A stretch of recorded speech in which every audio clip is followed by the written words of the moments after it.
can't believe I'm doing this.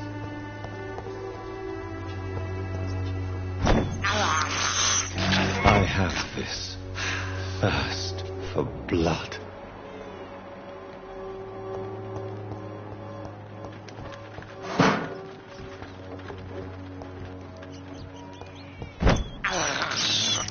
This is despicable.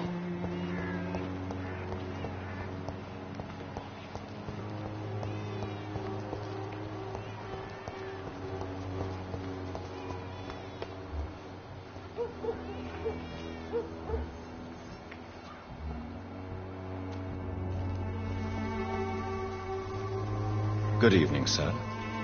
Do you remember me? If you're here for a reward, you'll be sorely disappointed. But I'll gladly shake the hand of a fellow countryman. I'm not here for a bounty. I'm a doctor. Dr. Reed from the Pembroke. A doctor? In Whitechapel? What an opportunity. My name's Bates. Cadogan Bates. Do you require assistance, Mr. Bates? Not me, but your skills could help a lot of people round here. That would help my business, because I say a live tenant's a paying tenant.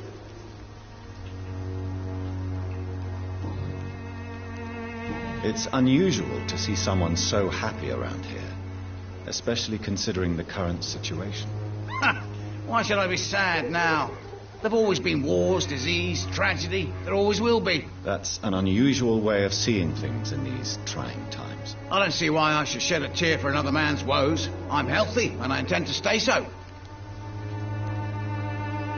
What is your business, exactly? I offer fair lodgings for a modest price to the poor and weary of Whitechapel. I see. And what about those who cannot pay? Well, deals can be done, if you know what I mean. Money's not the only currency. After all, I'm not immune to a pretty face.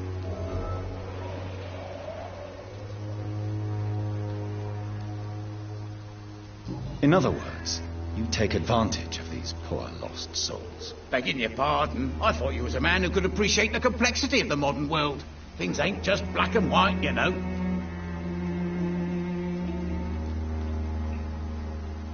What help could I possibly be to your business? That's simple. I already get good money from all those fleeing the war. Can you imagine what they'd be willing to pay if I could offer medical assistance too? Mr. Bates, do not make me regret saving your life in this quarantine zone. I understand, Dr. Reed, you're from a good family. Don't want to get your hands dirty. That's fine. I'll be happy to act as your middleman.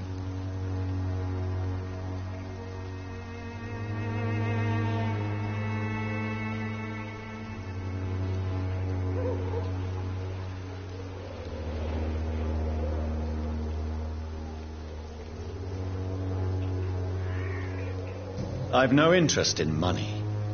Perhaps one night I will visit you and take what I require. If that should happen, there will be no need for a middleman. So it's a no, then. That's too bad. The Reed tonic could have really helped people, you know, saved lives. Isn't that what you do? I mean, people buy that Swamburgh shit.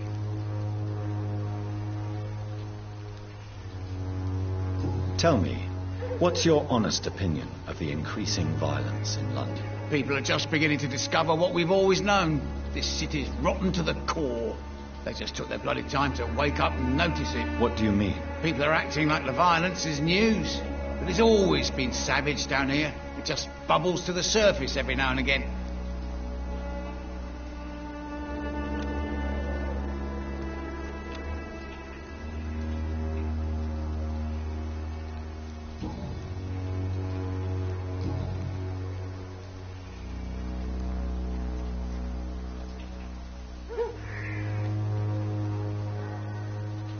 You seem to have recovered well since your attack. Do you ever think about what happened to you? Not much. It was a fucking nightmare. Savages, absolute bloody savages. Their appearance. Jesus. It made me want to puke. You'd better not come back here. I won't be around next time to save you.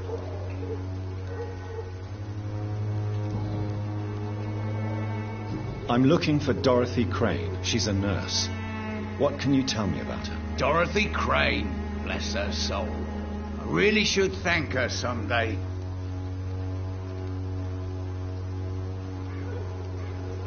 Has she treated you? No. When I need a checkup, I'd go to a bloody doctor, not some back alley clinic full of sick foreigners. Tell me truthfully, why are you so thankful? By keeping my tenants alive, she's making me a rich man. Every month they live, it's more coin in my pocket.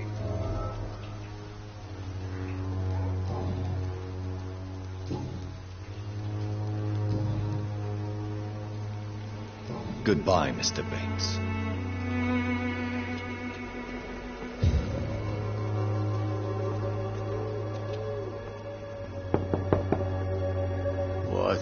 What do you want? Leave me alone. Good evening, sir. I'm Dr. Reed. I'm looking for Nurse Dorothy Crane. There is no Dorothy Crane here. Now, goodbye. I'm afraid this medical leaflet says the opposite, sir. Really? Well, I'm afraid I'm going to close this door right now. Go bother someone else, Mr. Doctor. To enter that house, I must discover who this man really is. Maybe I could start by observing what he's... I must insist, sir. Please let me see Nurse Crane. I have no time for you, sir.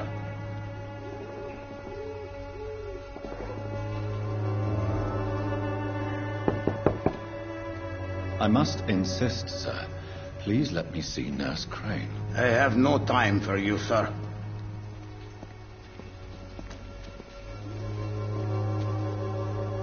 Mr. Bates. Evening, Doctor. Goodbye, Mr. Bates.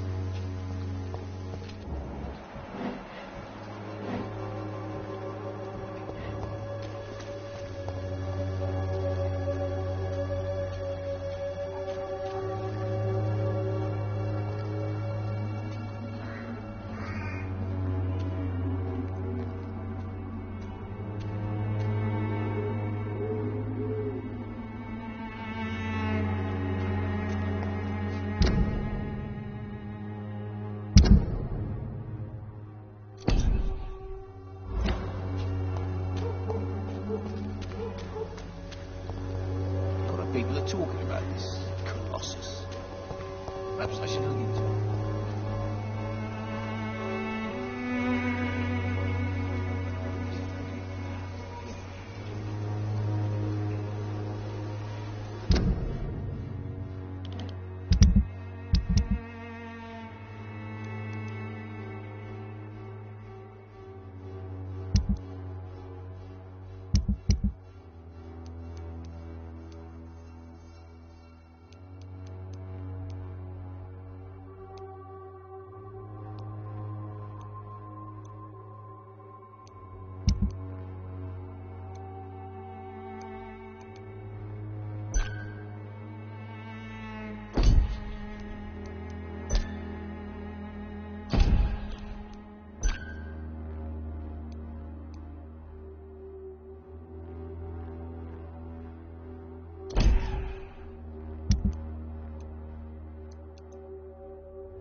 A strange man was at the door with a pass for our medical facility. I refused him entry. Darius, how could you know he didn't need our help? His clothes were too finely tailored to be for Whitechapel. Perhaps just a friend of that stray poet who is always about. Richard Nethercott? No, not of the same cloth, this man. I suspect some machination from that journalist. Clayton Darby. Is he still asking questions? Yes. I saw him drifting around St. Mary's Church. I swear he is tracking me just downwind.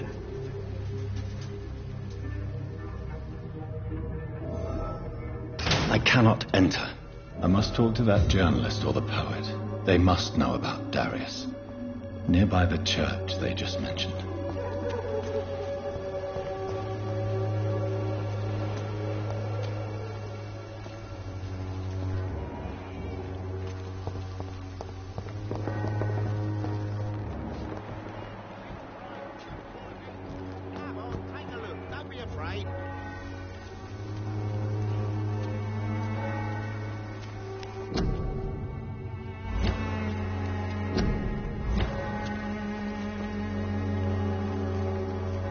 Welcome, sir.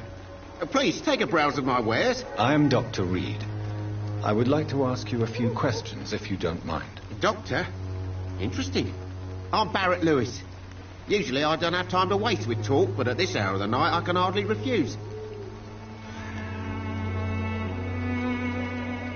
Have you heard of a nurse called Dorothy Crane?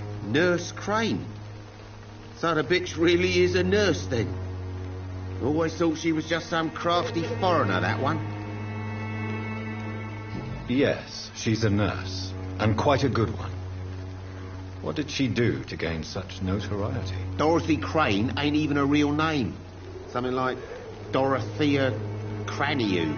Something like that.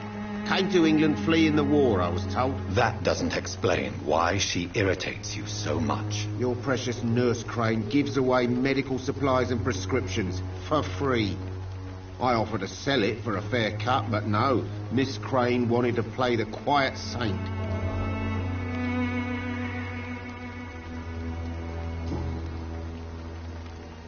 How is business around here? Business?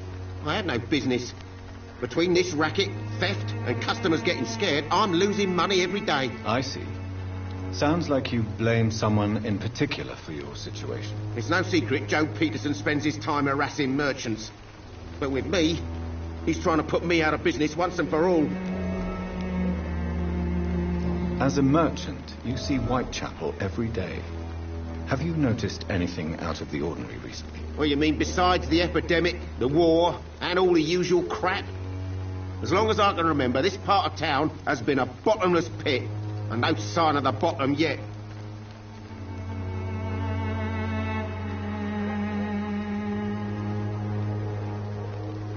Have you been hurt? No, but that's only because I ran like hell. Those men were raving lunatics, I tell you. Not even able to speak anymore, just screaming. Violence is increasing in the borough. Yeah.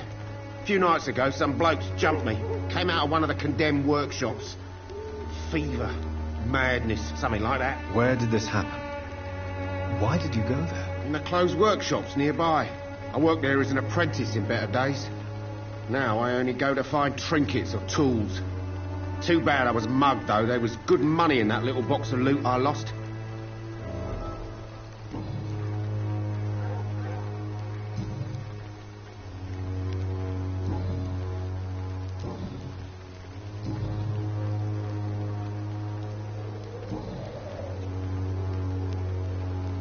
Goodbye for now, Mr. Lewis.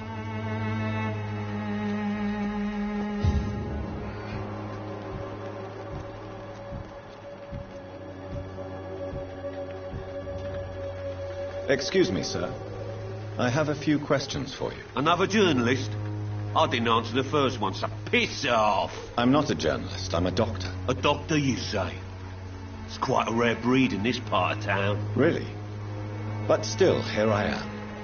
Dr. Jonathan Reed, at your service. I'm Joe Peterson to some, but Colossus Joe to most. And I don't remember asking for your service, sir. May I ask what you do around here? I do whatever I want, and sometimes even more. Now sod off. According to you, physicians are scarce in this part of town. Why is that? Not familiar with this neighbourhood, are you? I guess your fancy colleagues are too afraid of being stabbed in the back. This part of town does have quite a reputation. Would you say it's justified? Totally. Look at me, for instance. I always look my opponent in the eye before knocking him out. How did you become the local bully everyone is afraid of, Joe? There's no pride in roughing up poor bastards. But this is the only job I've found. And it pays well, too. A job? So you're racketeering for someone else? I got enlisted by the Wet Boot Boys, a gang from the docks. I'm their muscle for their dirty work.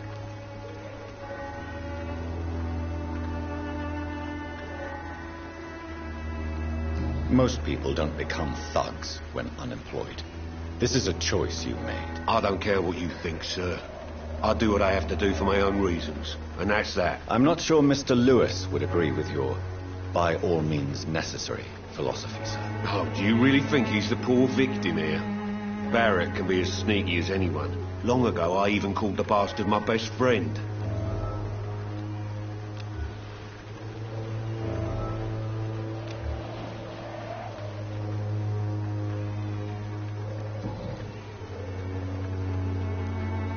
Have you heard of a nurse named Dorothy Crane? She's a colleague of mine and is supposed to live around here. Dorothy Crane? Yeah, I know her. One of the few good souls who dare to help the sick around here. Could you please tell me more about her? She's a nice girl. Tries to help the migrants. I offered to give her a hand, but she said my reputation would attract too much attention.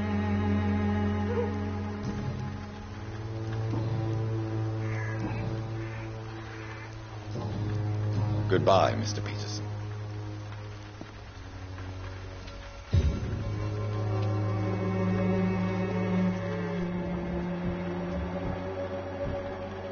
No, please, I don't have your money. Come on, Barrett, you know the game. You pay for peace of mind. Hello, young man. I'm Dr. Reed, and I would like to ask you a few questions. May I enter, please? Sorry, no, sir. My father does not like people entering our house, you see.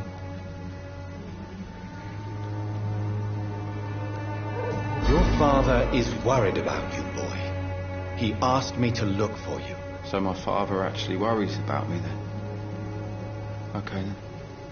Come on in. I'm Harry, by the way. Is there only pain and suffering in this world?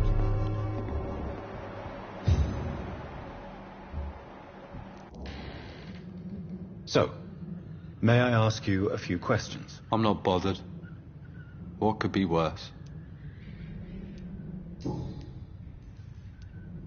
How do you feel? I'm fine. I mean, it's not easy every day, but I'm fine. I'm just tired of being sick all the time. If only I could be tough, like... Well, you know.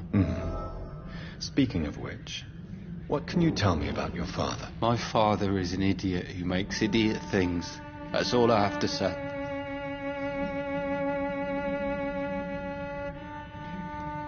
Forgive my bluntness, young man, but you don't seem happy living in Whitechapel. Why should I? I never wanted to come here in the first place. It was my father's decision. And look around you. Does this look like a nice place to live?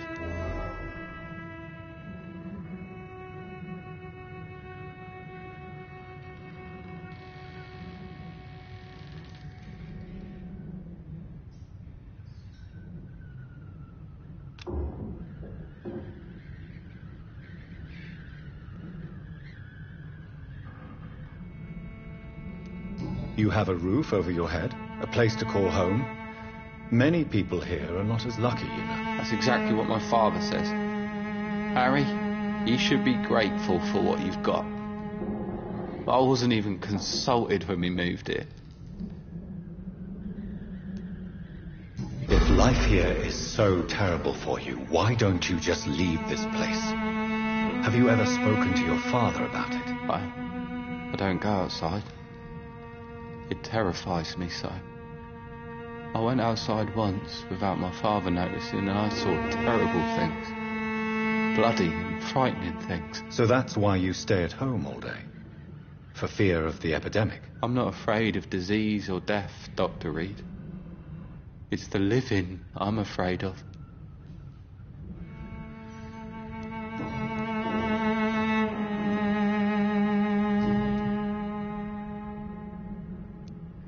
Your father and Mr. Lewis used to be good friends. What happened, Harry? I was young then. I don't remember Mr. Lewis ever coming back again after my mother died. Or was it after my father started bullying him? I don't know.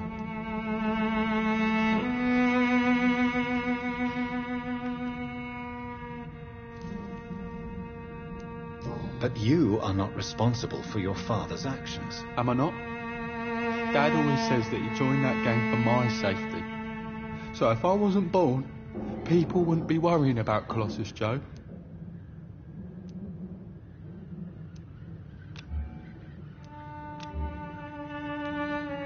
Have you tried speaking to Mr. Lewis about it? I don't go out often, but yes.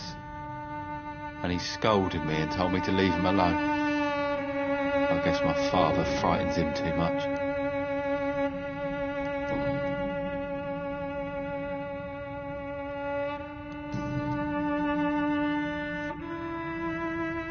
Do you know Nurse Dorothy Crane from the Pembroke Hospital? I'd like to know more about her. Yes, I know her. She came here to examine me when I was very sick. She said I should go out more.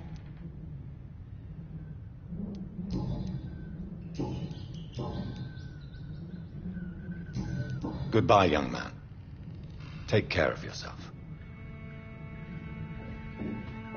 Even my dreams are soaked with gloom.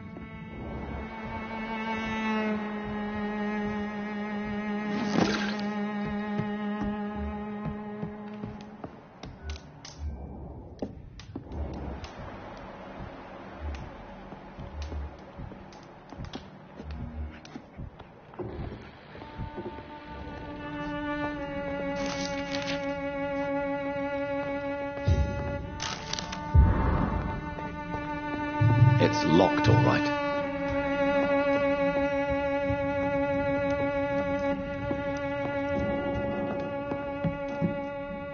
Even my dreams are soaked with gloom. So, I'm not bothered.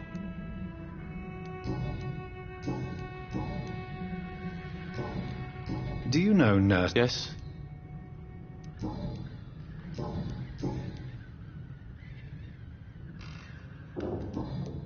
Goodbye, young man. Take care of yourself. Even my dreams are soaked with gloom. This district has always been wretched. And let your guard down, sir.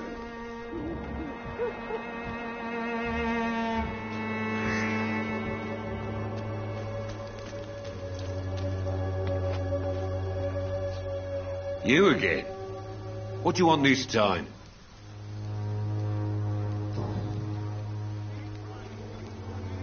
Harry doesn't seem happy living in Whitechapel. Why did you make him come here? I've always put my son's interests above everything else, whatever he may think. Our house is small but affordable. The walls are thin, but the door is solid. You really love your son, don't you, Mr. Peterson? He's my pride and joy. Even if he hates me for the choices I make and pushes me buttons more than he should.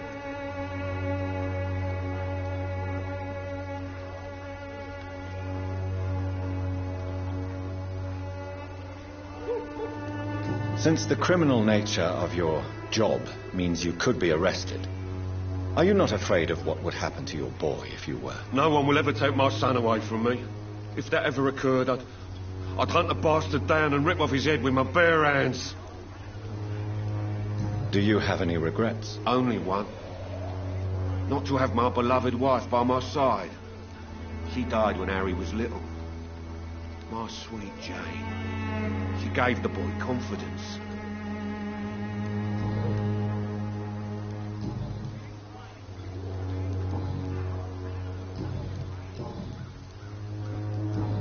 Goodbye, Mr. Peterson. Come on, take a look. Don't be afraid. Cheap price, good quality. Come on, take a look. Don't be afraid.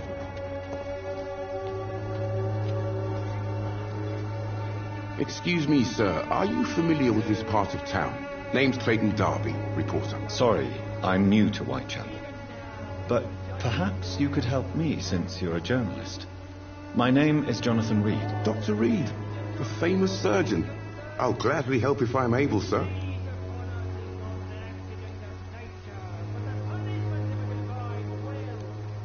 I heard you're investigating an underground medical dispensary in Whitechapel. What do you know about it? Not much, I'm afraid. They are wary of strangers, and I'm not really an acquaintance of theirs. Why do you care?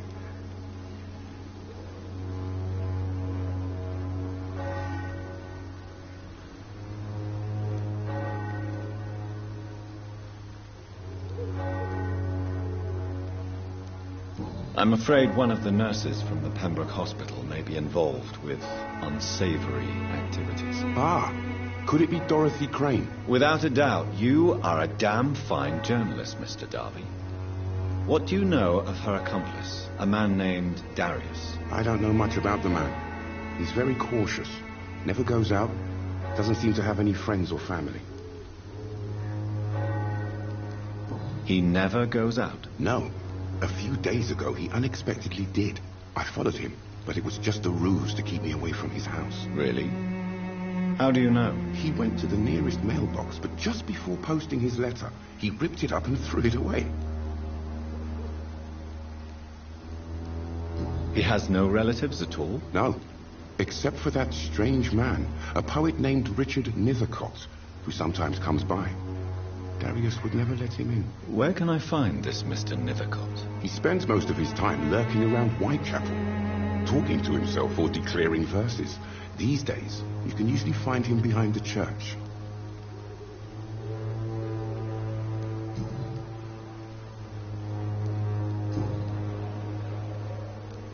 Why are the newspapers keeping silent about the Spanish influenza? It's as though none of you care. There's a war going on. People shouldn't be demoralized by news of deadly diseases.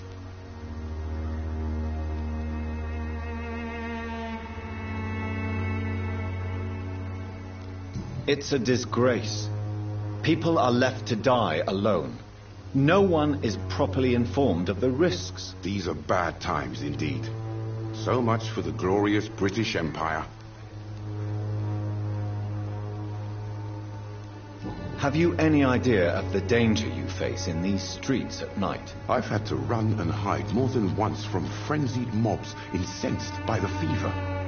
Do you think the flu is really responsible for this, Doctor?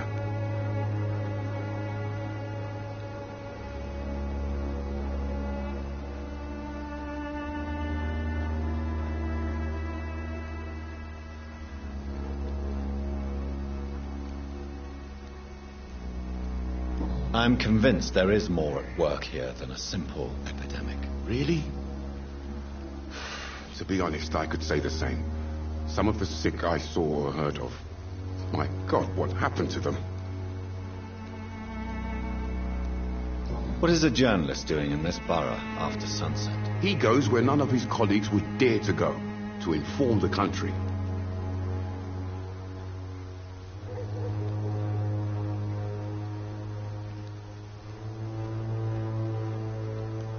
That's quite honorable of you. But is the public interested? Not at all, sir. And that's why I'm an independent journalist, hoping to sell some stories. So you risk your life to reveal the truth. I saw many reporters do the same during the war. Whitechapel is the crucible of so many untold stories and tragedies. I want people to know them.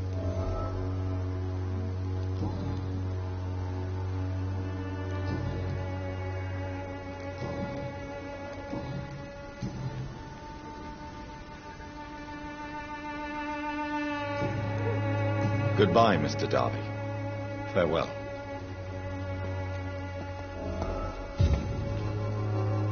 Good evening, Doctor. Can I help you? Goodbye, Mr. Darby. Farewell.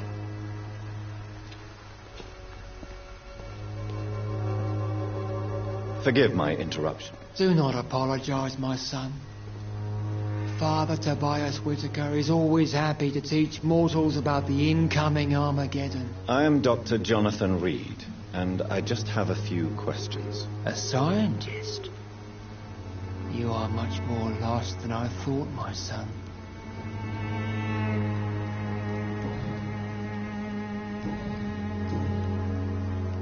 What do you mean when you say that I am more lost than you thought? All scientists are entangled in a world of causes and consequences. and most of them can't see the plain truth. Quite a judgmental opinion, if you ask me. But what do I know? Blinded by science as I am. But you are seeking answers, aren't you? Answers about the Armageddon about to strike the city. Answers about the hidden truth.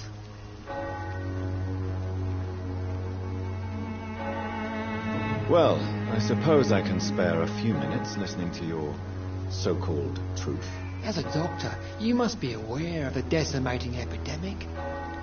But let me tell you that this so-called Spanish flu is just the beginning of the end. What do you mean? The beast is finally revealing itself, corrupting the flesh and the heart of men. With my own eyes I have seen them, those minions from the abyss.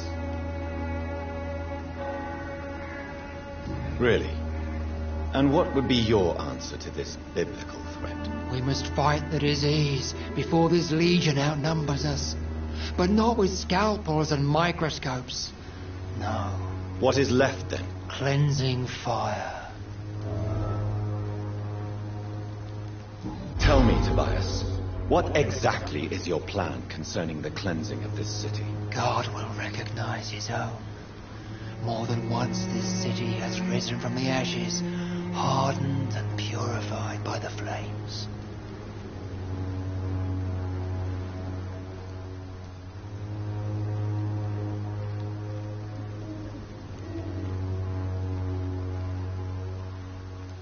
Purification by fire has proved useful, but where do you stop?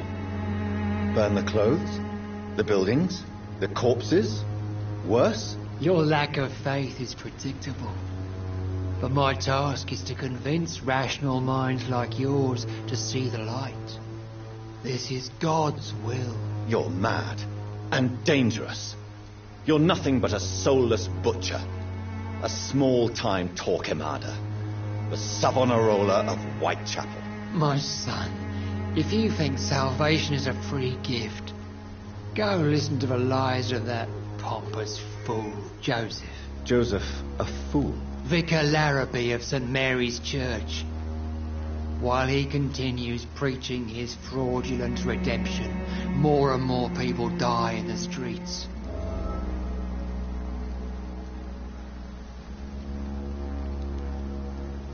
What do you mean when you say that I am more lost than you thought? All scientists are entangled in a world of causes and consequences, and most of them can't see the plain truth. Quite a judgmental opinion, if you ask me.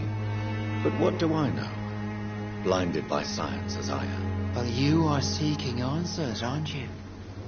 Answers about the Armageddon about to strike the city. Answers about the hidden truth.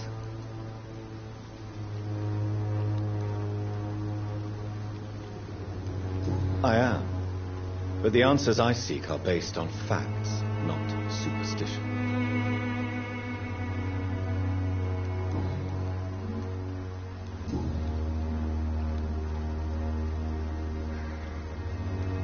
Have you any friends?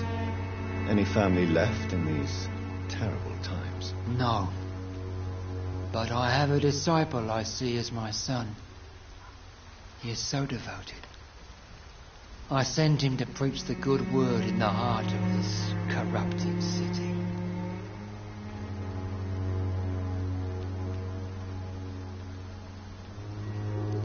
Where did you send him? I sent Samuel to the Stonebridge Cemetery, where the pestilence and evil grows night after night. You sent him on some preaching crusade during the epidemic. As a true believer, Samuel will fear no evil while he walks through the valley of the shadow of death.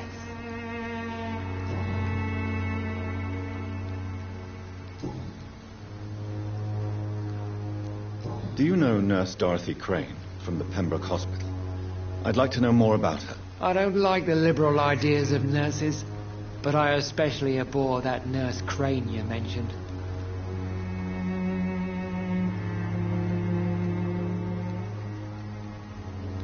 Why do you hate Nurse Crane more than other nurses? Before coming to London, she was a member of the communist resistance in her country.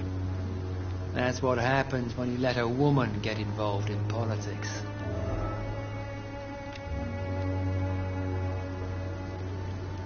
So, you're not exactly a fan of Florence Nightingale's work. But nurses are essential for modern healthcare. Nuns should be the only women allowed to take care of male patients. It's obvious only they have the necessary moral fibre.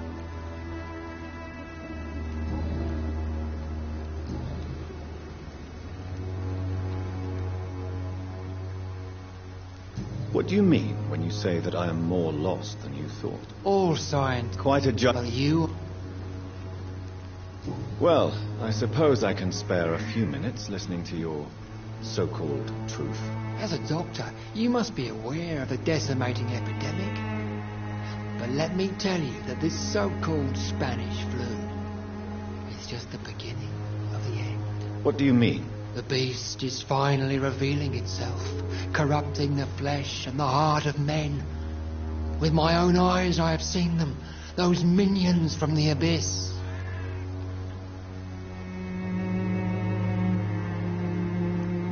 I have heard enough. Goodbye.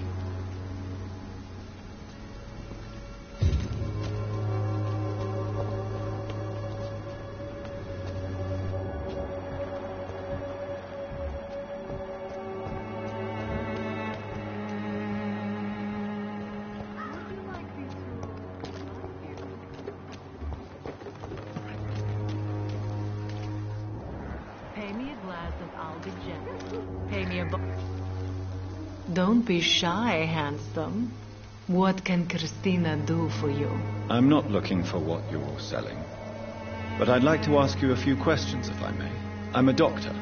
Dr. Reed. All right then, but be quick. Though I usually get paid when I open my mouth.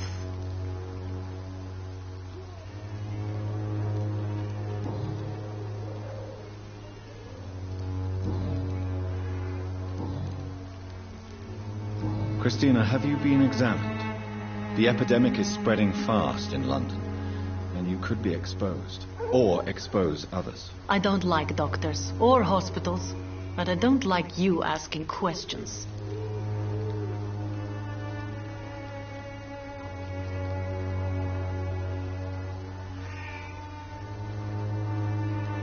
You can put your own life in danger, that's your decision. But what about your clients? If you're contaminated, you will put them in danger too. And you think that would worry me? If you knew the men I deal with, their health would not be what you'd worry about.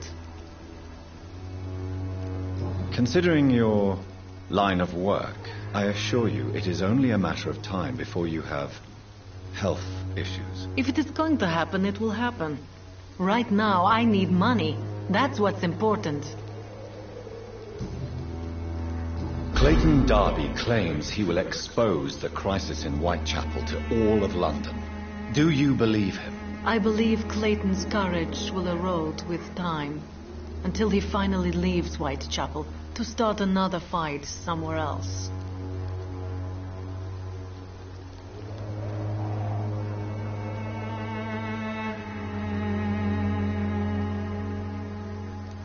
Are you talking from experience? I've seen your type come here to get a good fuck in a cheap room or a dark alley before going back to their fancy houses in the West End. Why this skepticism? How can you speak about starvation if you've never been hungry? Or about poverty? Or anything else you have never suffered from?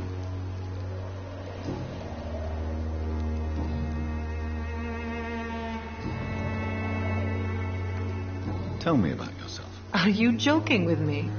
People don't usually come to see me for conversation. I have no interest in your work. I am, however, curious as to what led you into this career. Short story. The war, exile, and England. This country is not especially welcoming. I've been refused many jobs because of where I am from. I had few options left.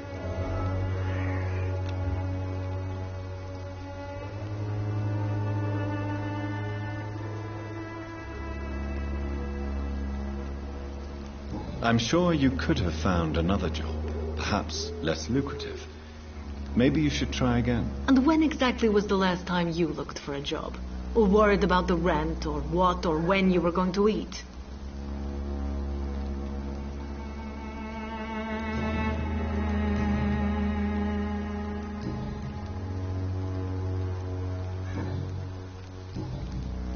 Do you know Nurse Dorothy Crane from the Pembroke Hospital?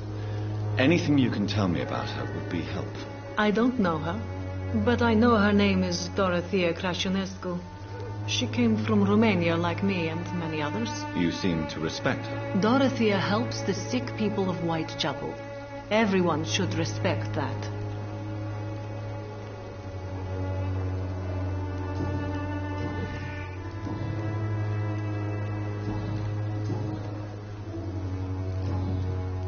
Goodbye, miss. Take care of yourself as best you can.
Over there!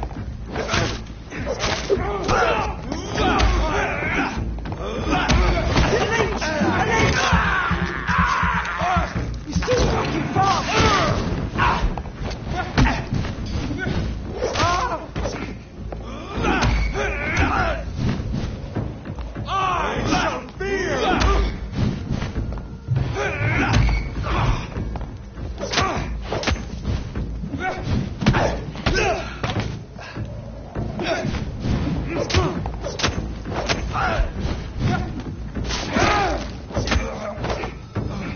This man stunned me with his faith.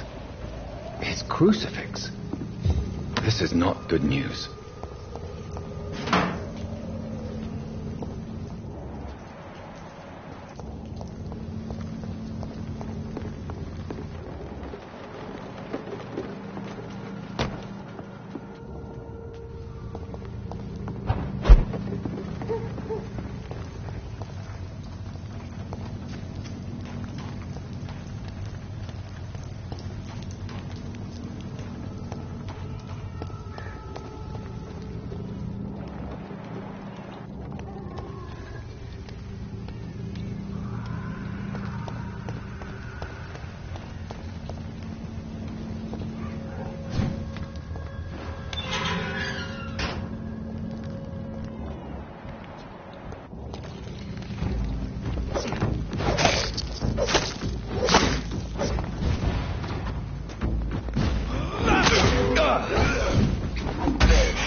Hello, sir.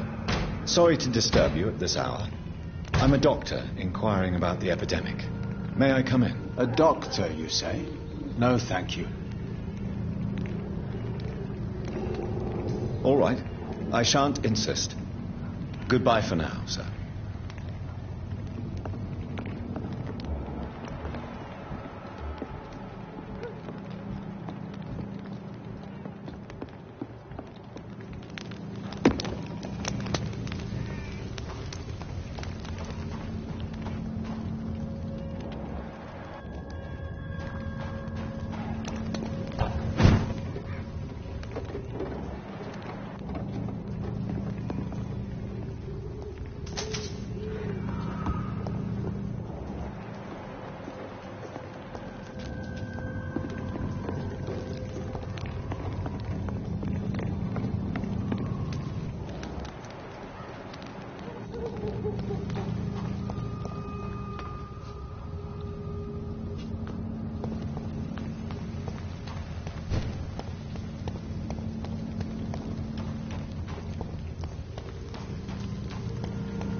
Good evening, miss. I'm Dr. Reed. I'd like to ask you a few questions. I know what you're thinking. A tall stranger who meets a girl in the street at night.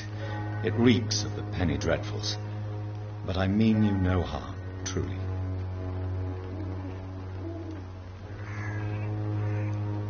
Melia, I know you work for Dorothy Crane. Please tell me about her secret dispensary. A stubborn and mute comrade. Nurse Crane and Darius Petrescu have been clever. I know you understand what I'm saying. Your silence has nothing to do with you being mute, does it?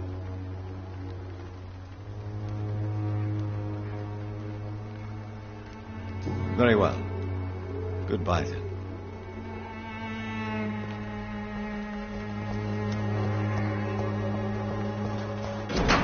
The content of Darius' letter to his children could give me more leverage to enter.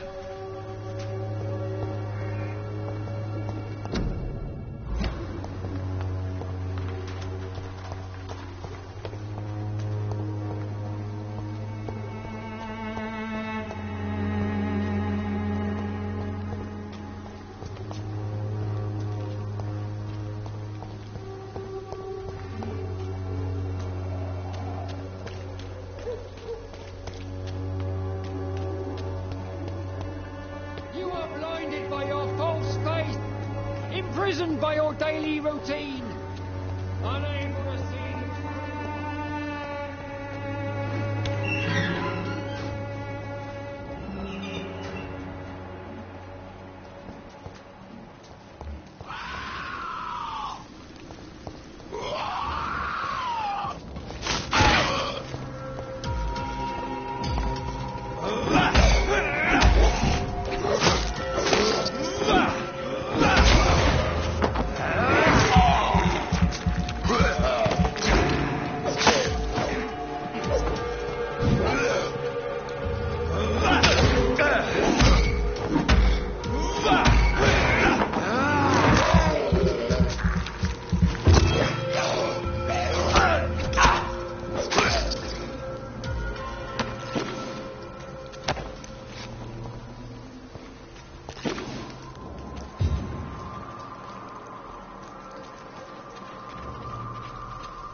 Good evening, sir.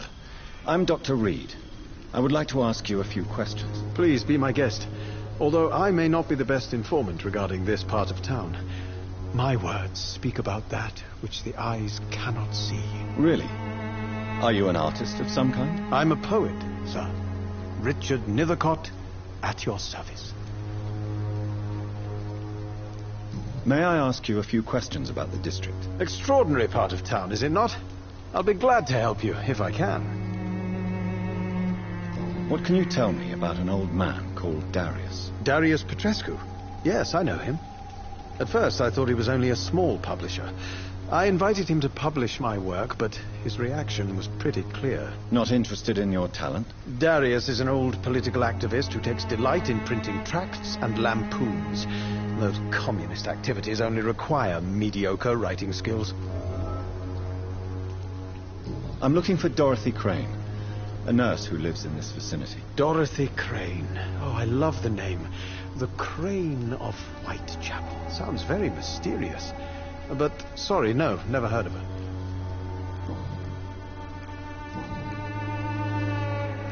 May I ask what you're doing at this hour of night, sir? Do you live here? Not at all. I'm just enjoying the pleasure of a quiet walk. Though night talks are always preferable, if you ask me. Especially with strangers.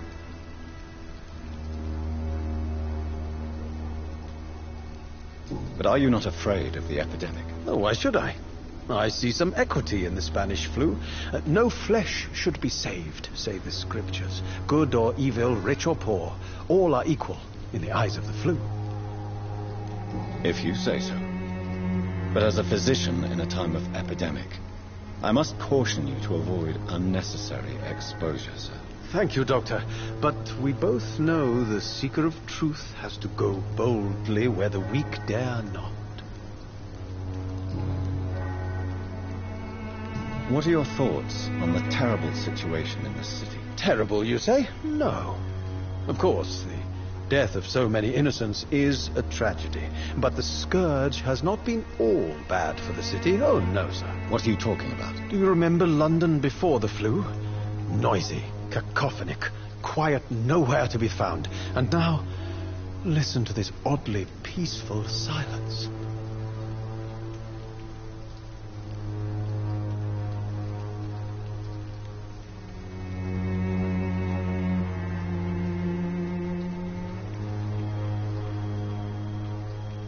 My mother loved poetry. Perhaps your words would have touched her sensitive nature. I only see a dreadful disease. Most people fail to understand my perspective. I don't blame them. But how could I call myself a poet if I veiled my feelings?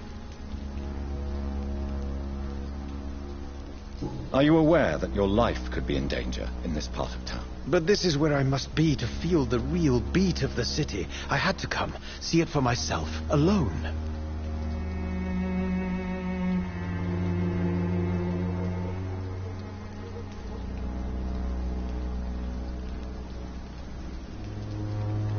If some misfortune came upon you, who would be here to help you? Well, you, for a start, my dear doctor. I understand your need for solitude, but it's not safe around here. I don't care. I don't have many friends, Doctor, and my family despises me.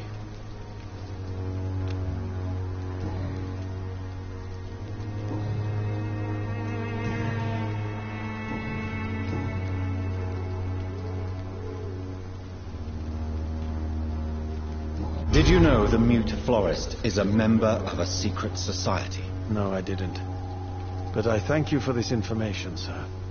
For it only enriches the mystery surrounding the precious camellia.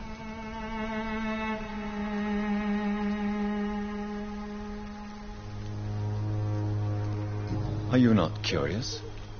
Is there not more you wish to know? That girl has not an ounce of malice in her. Whatever she may be hiding, it's certain to be for the benefit of most, if not all. I fear you are a hopeless romantic, Mr. Nethercott. Guilty as charged, Dr. Reed. Tell me, Mr. Nethercott, why seek inspiration in Whitechapel? The place is not beautiful per se, but how to explain it? Stirring and challenging.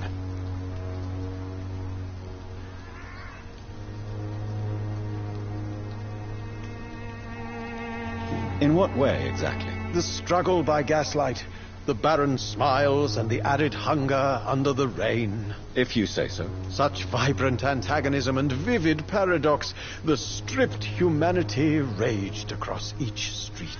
Vivid, of course, yes. And what about the poignant distress? Oh, yes, the poignant distress. You see what I mean, don't you? That's what I want to write about, and that's what Whitechapel is made of.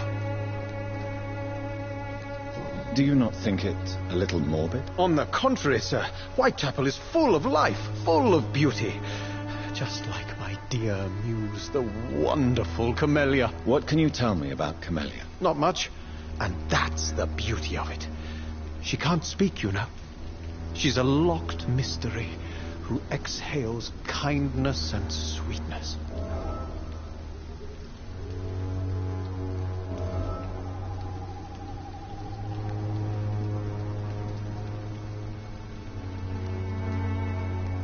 Perhaps you're just afraid to find out the truth about your muse. One day, perhaps, I'll ask her to come with me. But will she still be my wild flower of Whitechapel if she moves uptown? And have you ever tried to learn more about her? Where she lives? How she survives? Whom she may know? Maybe I prefer she remains an enigma. Reality can be so dull, don't you think?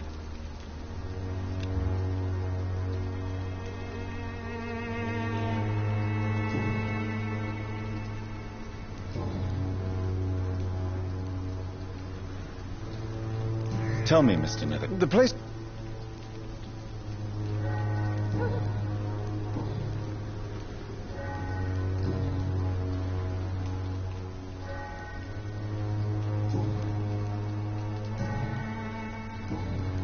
I'll leave you alone, sir. Darius is a bit less of a mystery now. It should not be that difficult. Good evening, Mr. Nethercott. And good evening to you. I'll leave you alone.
You are blinded.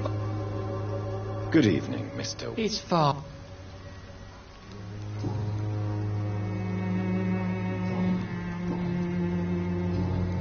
I have heard enough for tonight. Goodbye. Pay me a glass and I'll be gentle. Pay me a bottle and I'll be thirsty. I should never have taken up my father's business.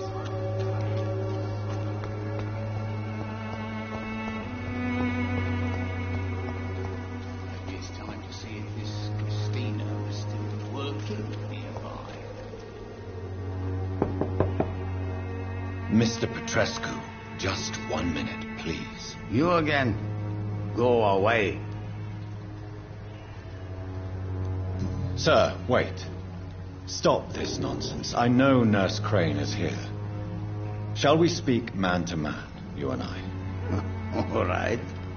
Speak up. Don't you see we're on the same side? We fight to help the poor, sick, and abandoned. I'm nothing like you, Mr. Doctor. Yes, you are. You too believe in providing medical care without charge. You know what we have to sacrifice to make the world a better place. I have to admit your words have conviction. All right, I'll let you see Dorothea. Don't make me regret this, though.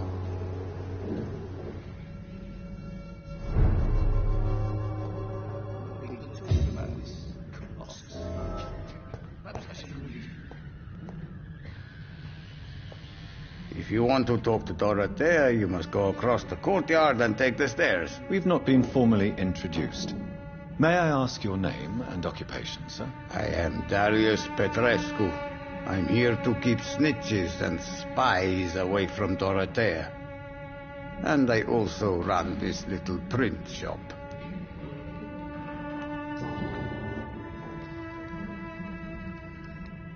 I know you fought for your country when it was occupied, Darius. Tell me more about it. I know my days are numbered, and I know I won't see my homeland again. But I fought for Romania all my life, and I will until my last breath. But Romania escaped the grasp of the Austro-Hungarian Empire. It's a free country again. But it's not the country I fought for. My homeland is not appeased, Doctor. And I still see a dark future ahead for my people. How did you meet Nurse Crane, Darius? Why does she trust you? I'm her oldest friend in England.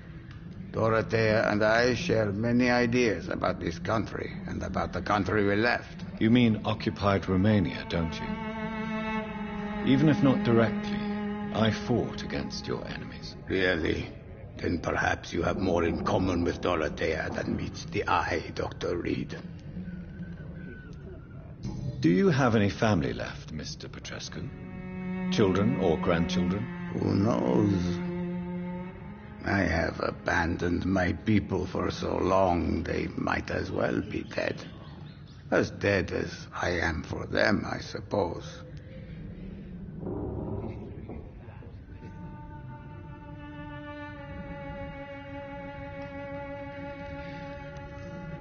This war won't last forever. Did you ever think of returning to your country now it's free? No.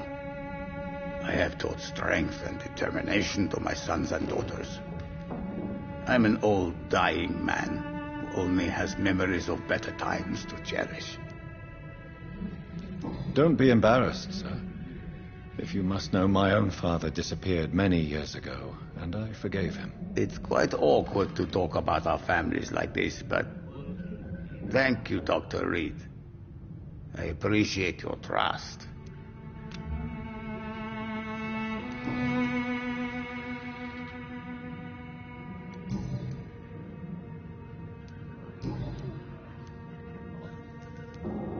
Tell me everything you know about Camellia, the mute florist. I do not believe in the afterlife, Doctor, but I'm almost convinced Camellia is an angel.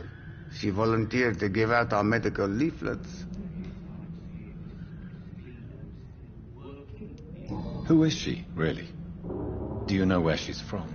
She's not from around here, that's all we know. Camellia is not even her name. It's her favorite flower. You say she has no close family? Well, there's that awful poet who constantly follows her around like a lost puppy. A good man, for sure, but a very poor writer. Are you not worried for her safety? She is as brave as she is tough, and clever, too. If only I had met her when I was younger. Are you in love with Camellia, Mr. Petrescu? Don't be stupid. If I had met her when I was younger, we could have won our revolution.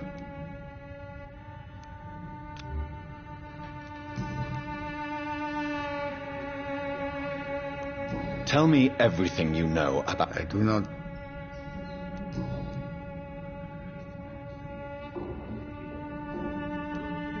So Dorothy's real name is not Crane? Like myself and many people in this area. Dorothea is from occupied Romania.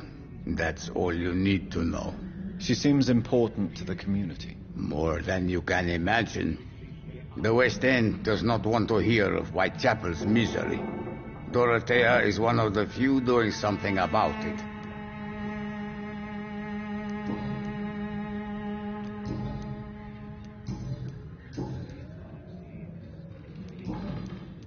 Goodbye, Mr. Petrescu.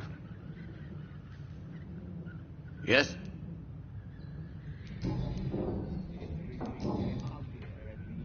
Goodbye, Mr. Petrescu.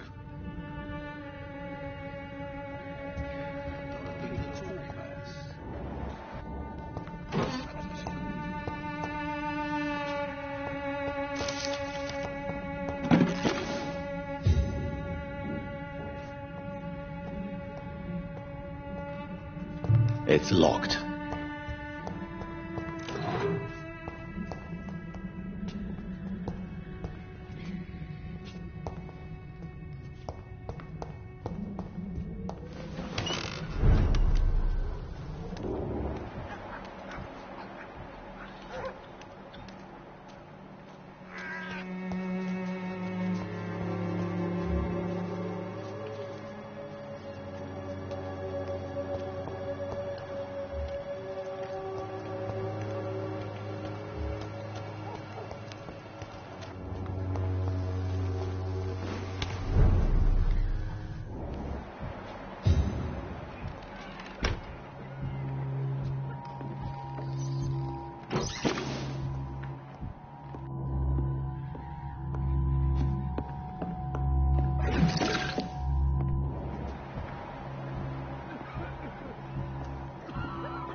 What do we have here, nurse? Patient Raz Van Vasily. High fever running on 3 days. Complaints of dizziness, muscle aches, head pain. Diagnosed with influenza. Treatment? Aspirin and salicin for the fever and discomfort. Liquids for dehydration, but he's having trouble keeping even water down.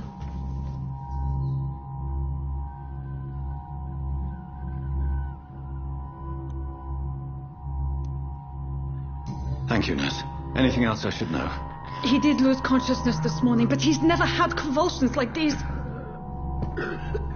He's not convulsing, he's choking. He's not getting any air. Scalpel. Hand me that scalpel. What can I do, Doctor?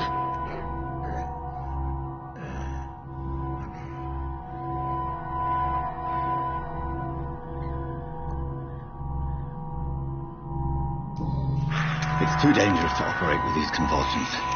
Sedative, nurse. Do we have any anesthetics? I'm sorry, Doctor. None at all.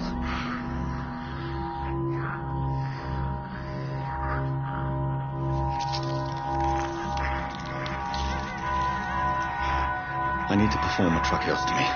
Short pipe. That rubber tube will do. We're going to cut a passage for air through the neck. Yes, Doctor. He's breathing again, but he's coughing up blood. Internal hemorrhaging. I need to make another incision into the chest cavity to drain the fluids from the lung. Prepare another tube. A thoracostomy. Doctor, we've nothing to fight the infection. We need an aseptic environment.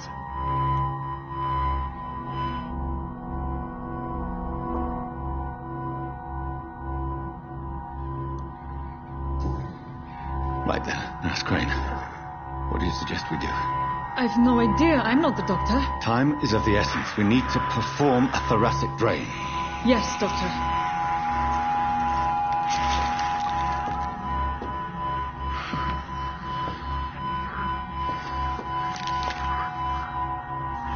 He's still bleeding, Doctor. I'm losing his pulse. The drain must have punctured the intercostal artery. There's too much blood. Are you all right, Doctor? I can't see.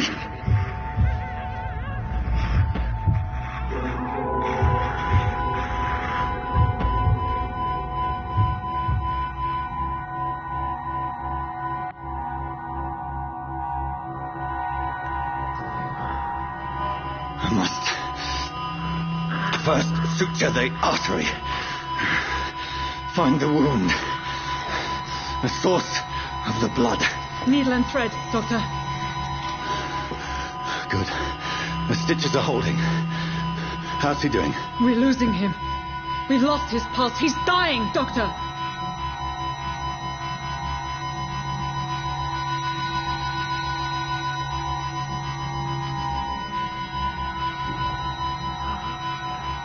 A dose of epinephrine, now. Yes, Doctor.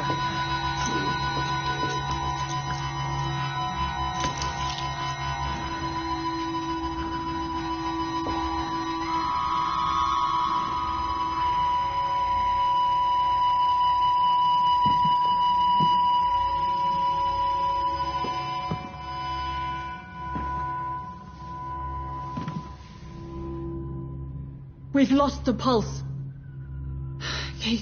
He's gone, Doctor. Nurse, we did everything we could. Truly? Everything you could. Is that how you'll report this in your log? Is this how the war went? Piling up one poor corpse beside the next? This was not an influenza-induced seizure. I've never seen symptoms like these on the continent. Neither have I. But the previous symptoms leading up to this attack were the same, indistinguishable from the epidemic. No. There was something more vile in these reactions. Something primitive. There have been numerous reports of mental breakdowns caused by the fever that accompanies the flu itself, Doctor. Yes, but I'd best take some samples of the blood for analysis.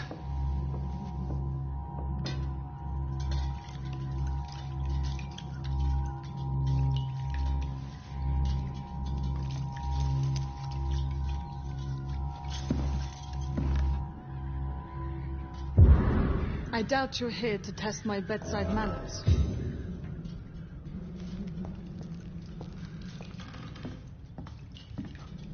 I suspect it was more than intuition alone that led you to us.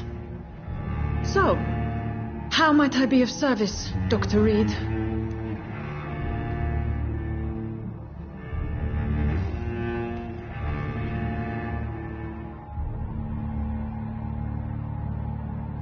I've come to put an end to this insufferable blackmailing, Dorothy. Doctor, you think your warnings scare me? I've stolen and plied, blackmailed and lied, but what else am I to do? I'm all these people have.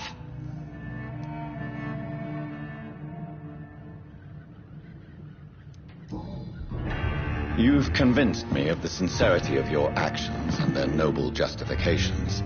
But all the same, blackmail is a crime, and it will stop, Nurse Crane. So, are you going to turn me over to the authorities?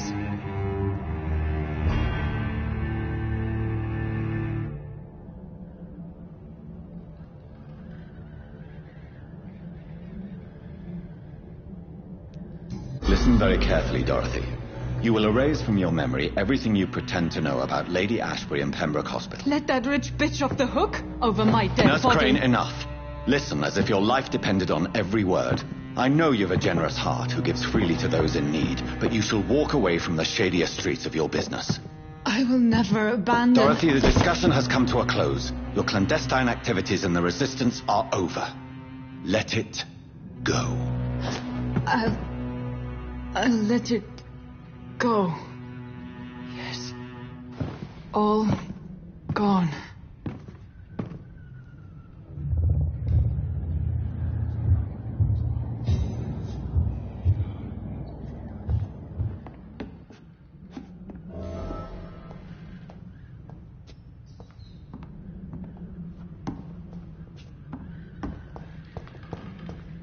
It's locked, all right. It's locked, all right.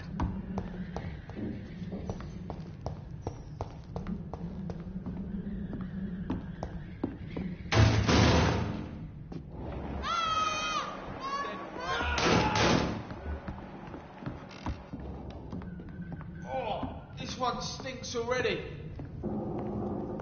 Over there! There's one of them vermin!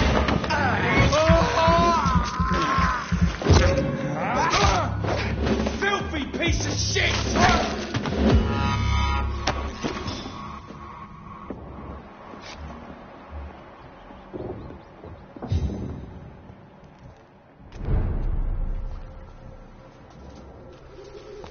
This one's mine!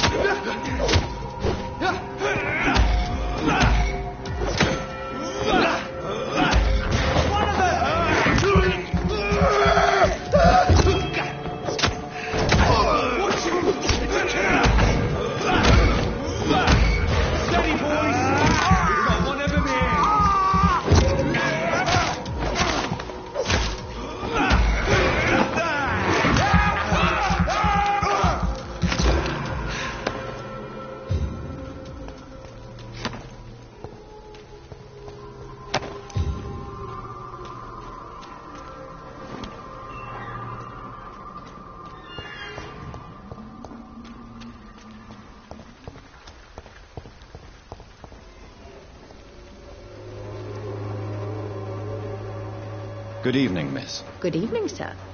Are you interested in a miraculous cure for this unknown and deadly epidemic? Actually, I am. Then you have come to the right place.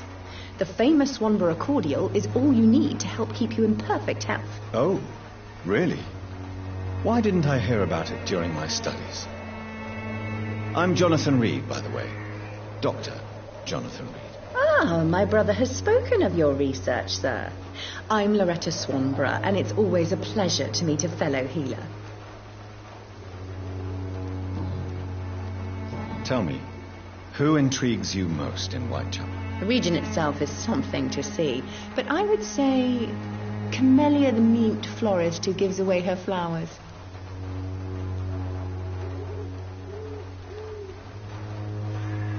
Is there anyone I should avoid? Cadogan Bates, without a doubt. The bloody bastard remorselessly exploits poor migrants as soon as they get here.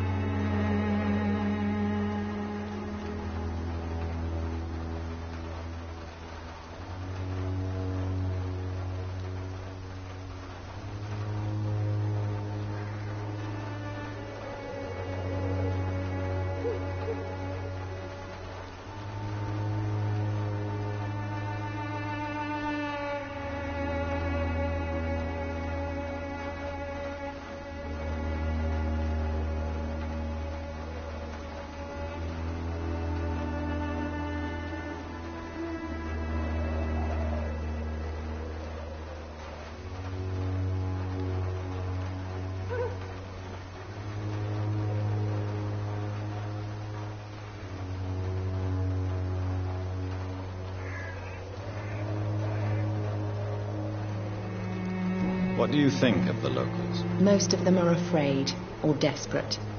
They all come to me eventually for my remedy.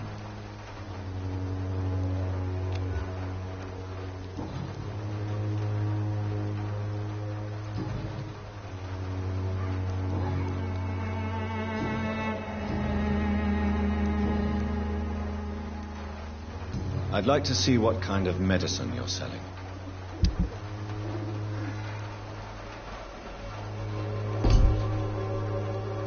When science fails you, this elixir will give you faith again.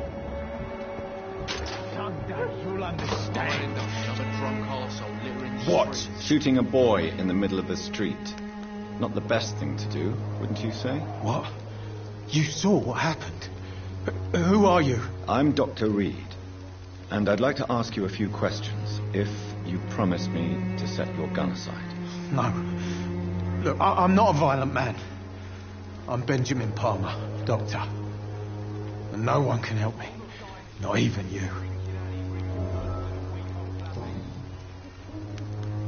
What can you tell me about this place? Nothing to say, really. This is where I used to live, and this is where I live now. You don't have anywhere to go? No family that would welcome you? Not since the death of my wife, Albert's mother. She was sick, you see. Long before the flu and all this shit. You mean you used to have a better life? Yeah, I had a wife, a home, and a job. I even used to have a name. And now I'm just Ben. Ben the Tramp. Perhaps you could focus for a moment and tell me your troubles. I'm sick, broke, and my son just stole my pills. Everything's coming up roses.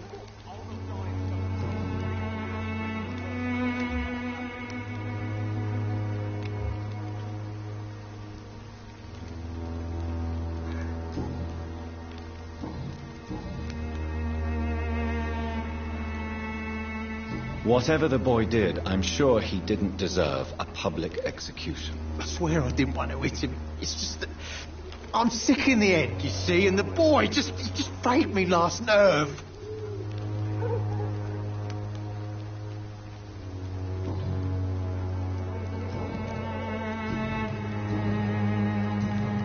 A gun, alcohol, and a bad temper make a terrible cocktail, sir. Goodbye for now.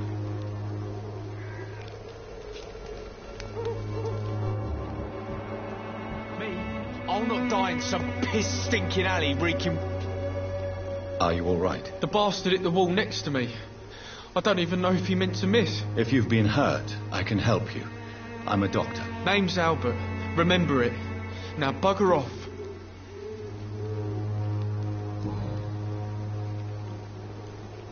What happened? Did you really steal that man's medication? Hey, I didn't do anything. It ain't me.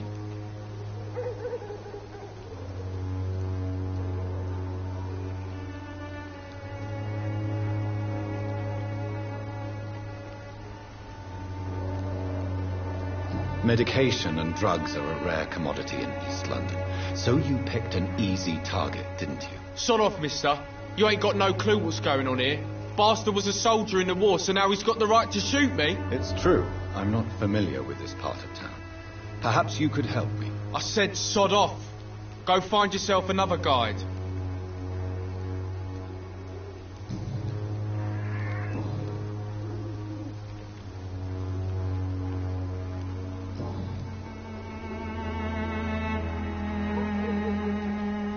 I found the recruiter you were expecting. He's dead, but he carried a note. The Wet Boot Boys have accepted your application. I knew it! I told you I was tough enough. I'll be free soon.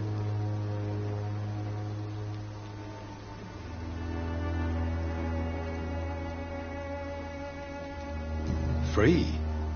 You may soon find out that you have simply traded one set of shackles for another. You're all fancy words, none of which concern me. Go worry about someone else. I'm fine and I've a future here.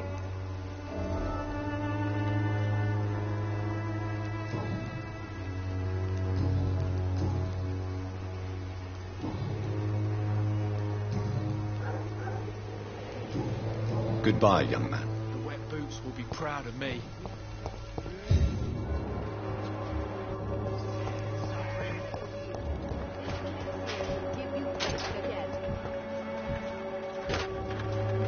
Good evening, Benjamin. Can I help you?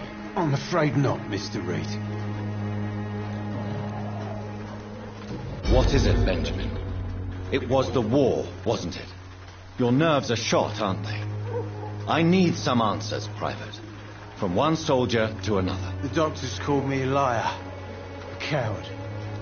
Put me in a straitjacket, locked me up. Finally, they sent me back to the front lines with a handful of tablets.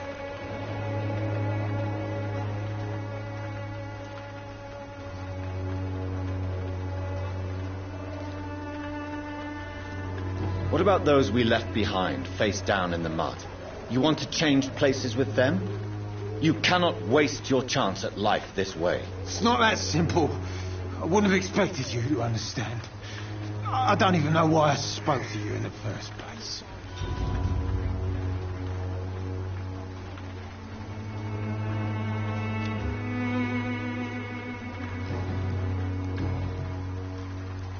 What is it, Ben? The doctors... What about those... It's not that...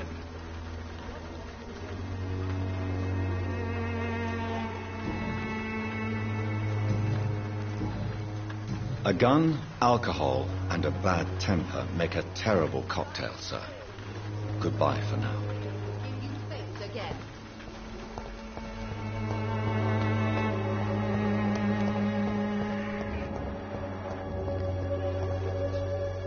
How are you, boy? I'm not your boy.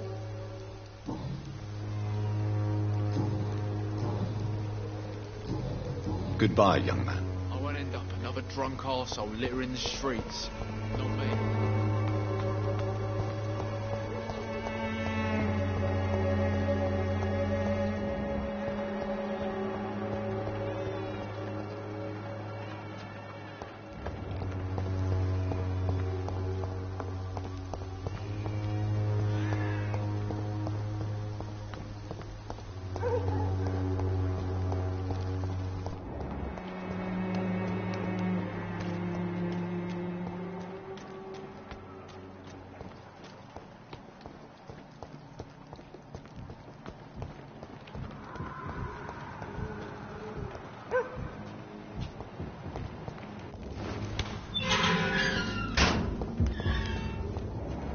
Human blood.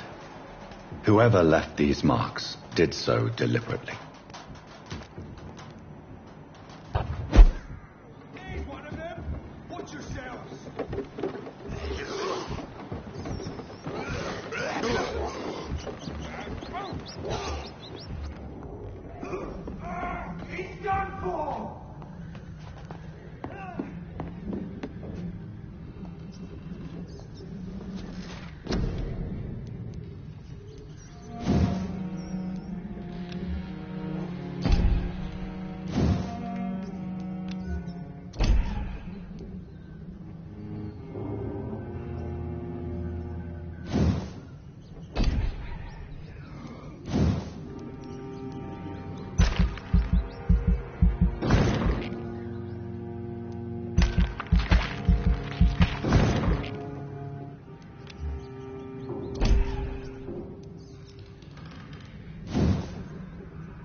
boys! Crush the leech, boys!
Good evening, Dr. Strickland. And good evening to you, Dr. Reed.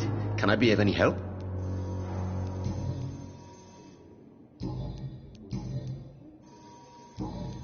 Goodbye, Dr. Strickland.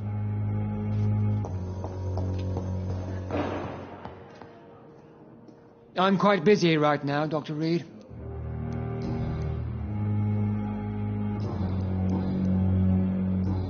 Thank you for your time. We'll talk later.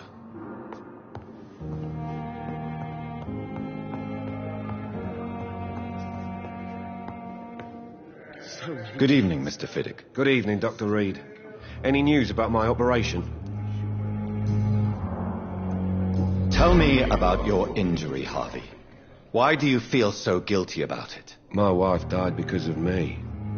And now I may lose everything because I've been careless enough to hurt myself. What an arsehole.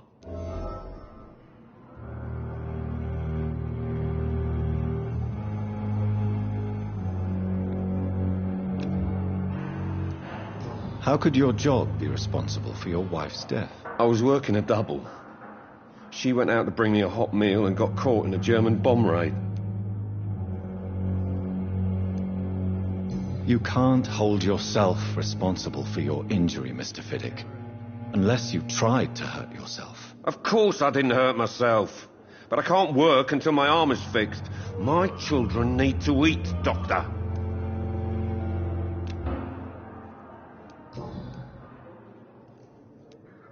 Tell me more about the death of your wife, Harvey. 1915. I was in the army, building workshops for the Royal Flying Corps.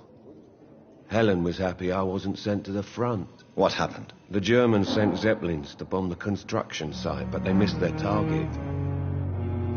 My wife was bringing my dinner when the bombs fell.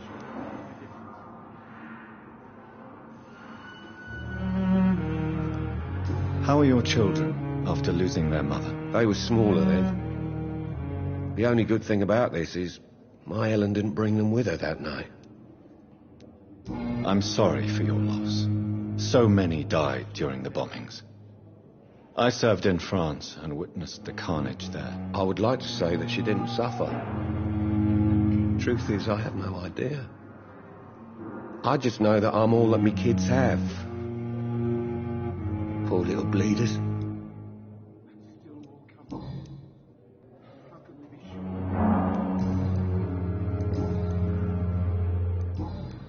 Goodbye for now, Mr. Fiddick.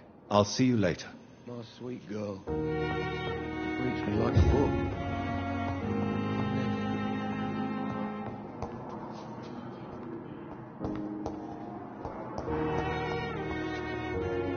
Good evening, Nurse Hawkins. Good evening, Dr. Reed.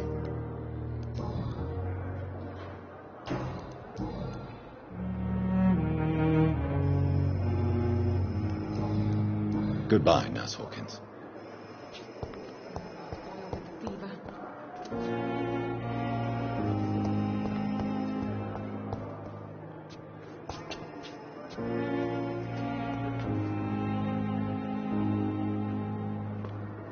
Good evening, Miss Howcroft. How are you tonight? I need blood, Doctor. Warm, rich, vibrant blood.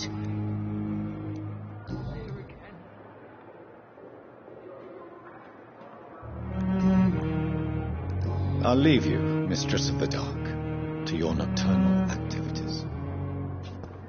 Fear and disgust. Good evening, Mr. Elwood. Evening, Dr. Reed. Goodbye for now, Mr. Elwood. Simpletons, these nurses. Hello again, Dr. Reed. I feel better already. Can I go soon?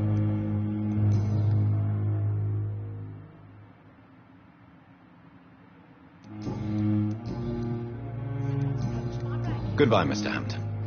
We'll talk again later. Fear and disgust on every street corner.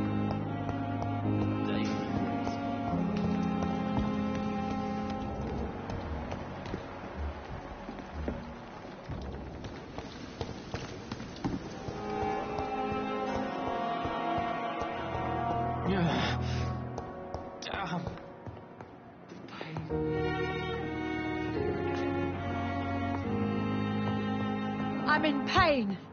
I need my medication. Fear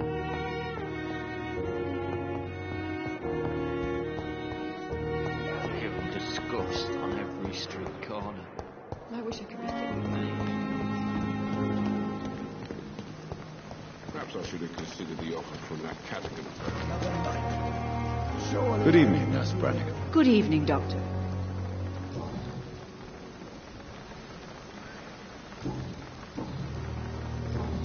Goodbye, nurse. Call me if you need assistance.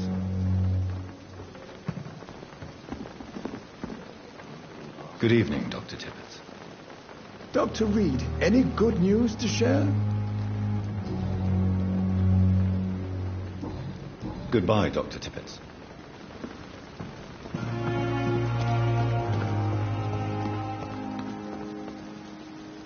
Good evening, Milton. Good evening, Doctor. Still trying to save lives? Goodbye, Milton.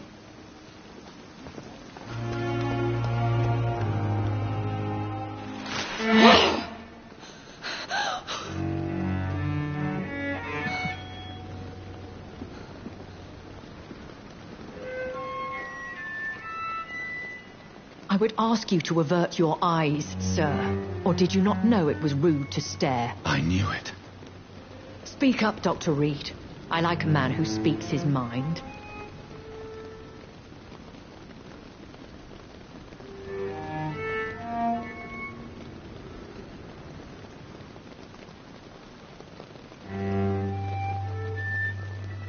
You killed him. He trusted you. And you killed him. Spare me your sarcasm, Jonathan. You are but newly born in this world.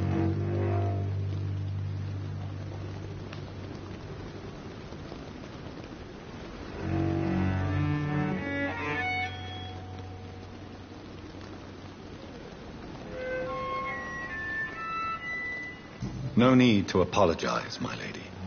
I know exactly what The situation is somewhat awkward nonetheless. I have not been observed sustaining myself for many decades. I have to say I'm a trifle embarrassed. Anyway, I have concluded my inquiries concerning your blackmailer. I see.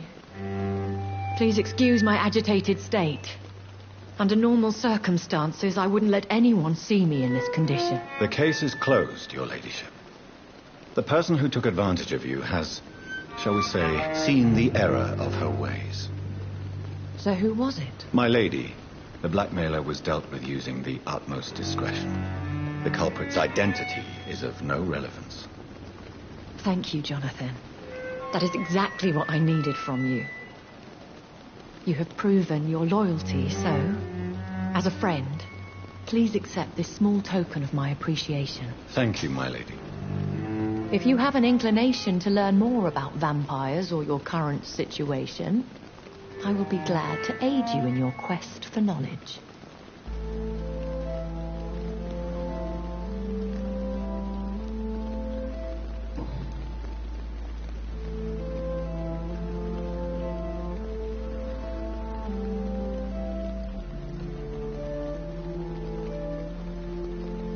I know this is beyond the pale, but may I inquire your age? Really? And I thought you were gentlemen. If you must know, I'm 27. I've been 27 for a long time now, and 27 I shall remain.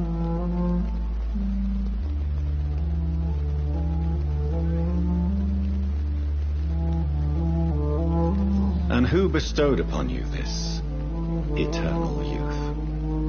My maker. He left this isle a long time ago. Very well. But I believe there is more to this than you are saying. A lady has to have some secrets. Why does Dr. Swansea allow you to feed on the patients of the hospital? Dr. Swansea is a good and compassionate man. He is trying to find a solution for our hunger. Until that happens, he is clever enough to understand that I only feed upon the dying. And no one suspected you of the murders? As you well know, suspicion has recently fallen on me of killing for pleasure. But you have my word, Jonathan. I take no pleasure in taking a life. What do you know about this Brotherhood of St. Paul's Stole? The Brotherhood is well known amongst London Vampire Society. As long as our kind is discreet, and as long as they do not interfere, we have come to a mutual understanding.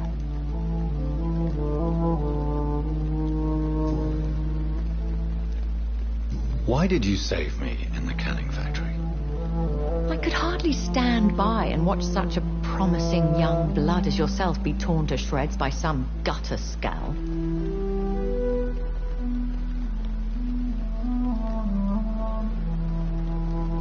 What type of vampire is a skull? Not a true vampire. The deformed offspring of lesser vampires. It is a shame these creatures run wild, slaves to their baser instincts. William Bishop wasn't the vampire that created me, then? No, Jonathan. Whatever their strength and demeanor, Skulls are the progeny of careless vampires. It cannot be the other way round.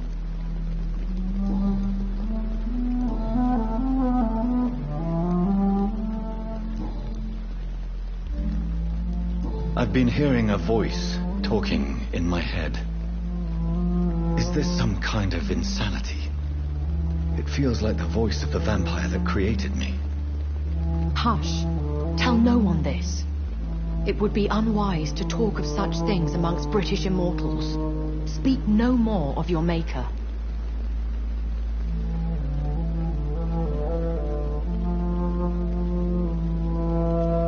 Excuse my forwardness, but are you my maker? Me? Goodness, no. Only a foolish immortal would create a progeny without taking precaution, and I'm no fool. How could this cause offense? Only the powerful immortals can mentally call to their progeny. No vampire or hunter will sleep easy, knowing that an unidentified elder is stalking the streets of London.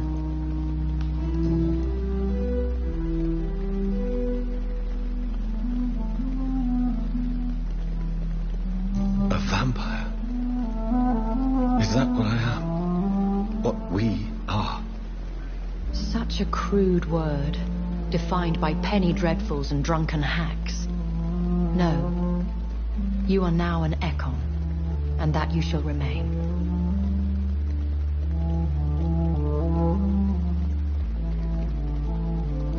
So we are Ekons.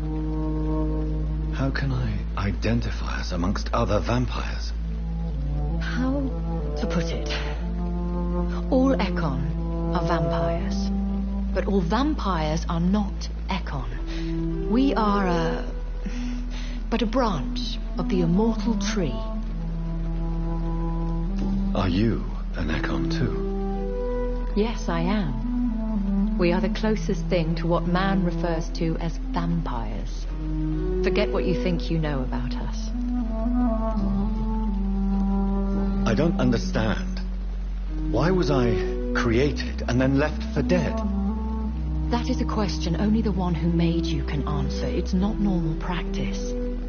I doubt even if you find him, he will answer you, considering how cruelly he treated you.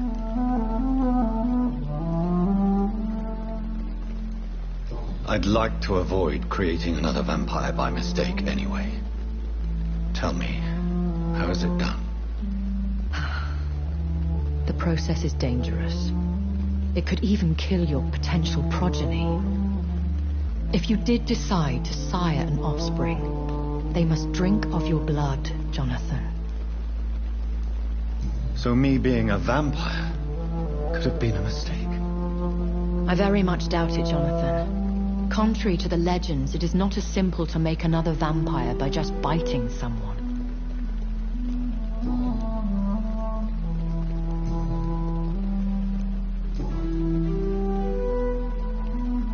I've been away from London and England for 3 years. This isn't the city I remember. Things have gone from bad to worse here, Jonathan. I've lived in this city for a long time, and I've never seen it like this.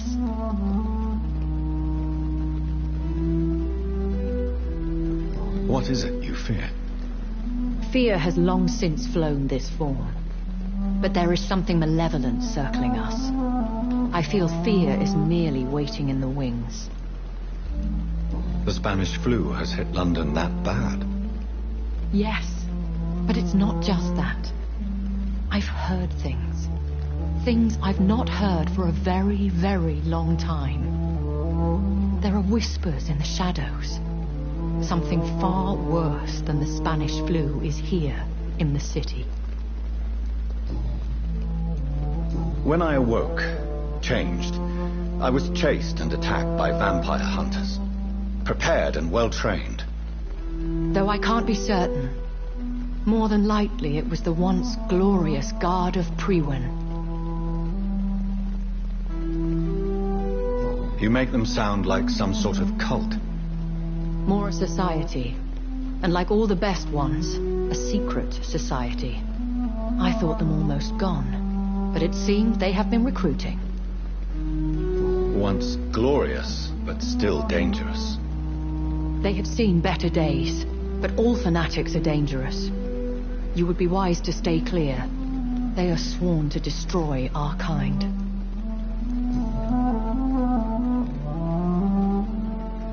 Are there many vampires here in London? Immortals are of a rare breed, and we often tend to hide. But you may occasionally meet some of us at night.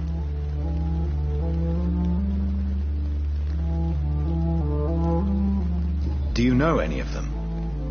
Have you an idea of the identity of the vampire who attacked me? You mean your maker? No, Jonathan, I have no clue. But I fear he or she is as careless as cruel. To let you discover your new condition by yourself. What do you mean? Every now and then, you may discover an immortal in the deep of the night. But we are a rare and reclusive breed. Our progeny is almost never accidental. Will they all be as affable as you, my lady? I do not see why not. But remember, even the shark smiles before he bites. That sounds like a lesson from experience. Vampire politics are as intricate and sometimes tedious as a game of chess in a gentleman's club. I've learned from experience it is best to decline to play.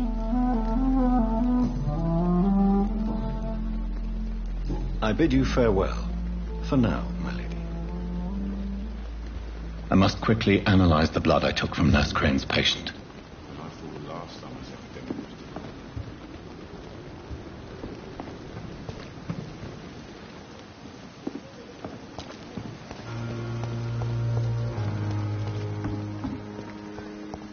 Perhaps I should have considered the offer from that.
Razvan Vasily was infected by Spanish flu, but also has the highly unstable blood of the Scowls.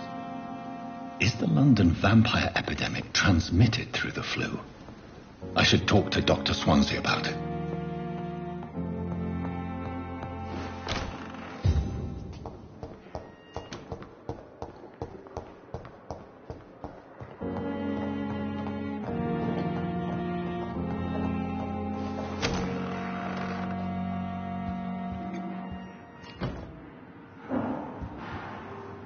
Evening, Edgar. Could I get your professional opinion? Please speak, but I have something important to tell you. This strain of flu, it's very different from the one I saw in Europe. It's downright peculiar. Really? What makes you say that?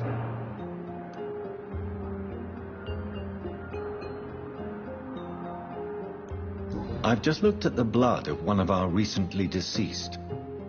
I see. Do you have anything more to go on? This disease spreads and looks like the Spanish flu, but its effects differ greatly. The London strain is different from the continental one. This is very interesting. Did you find something else?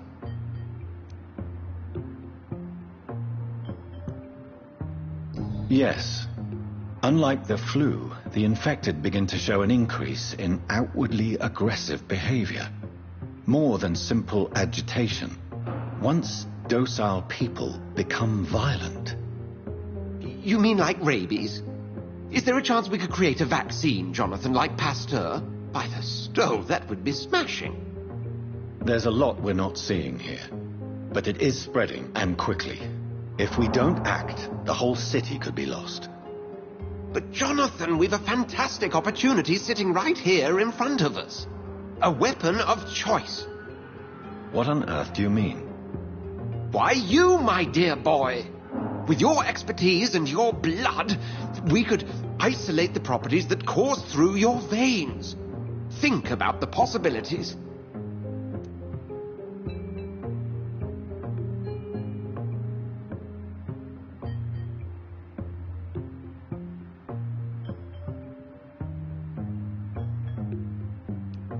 But the risk of infection using vampire blood could compound the situation.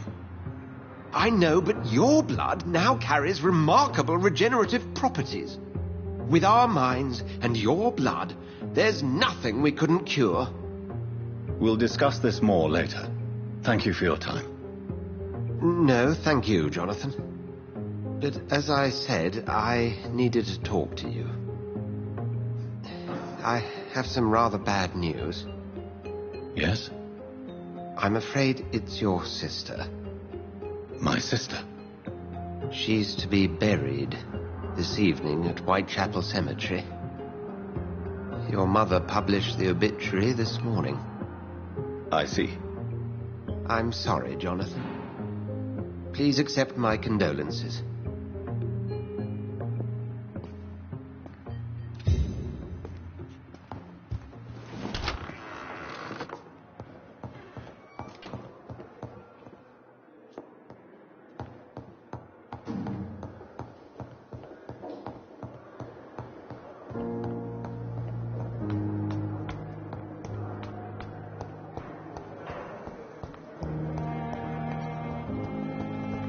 I never thought I would have to attend my murdered sister's funeral.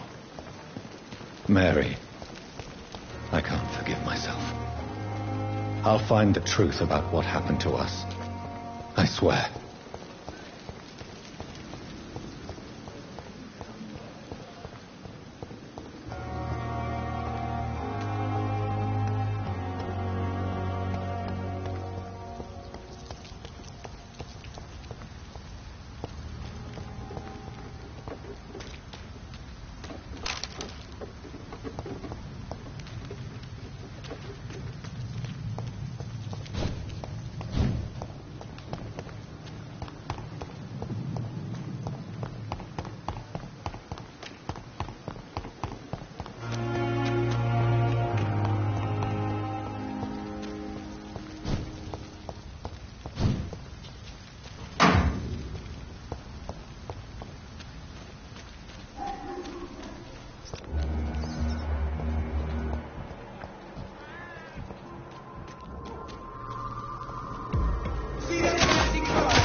Weapons ready! We found one!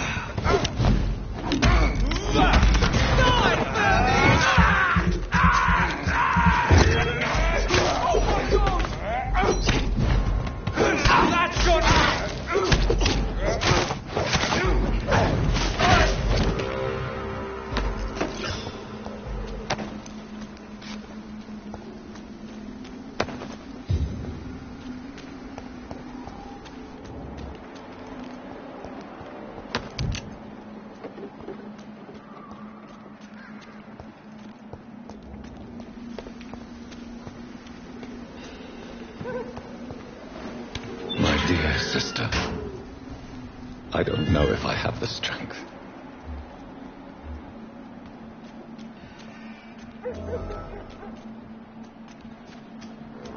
Somebody help!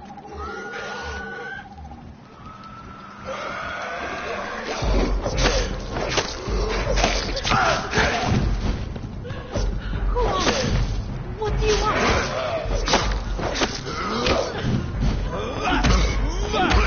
Somebody help!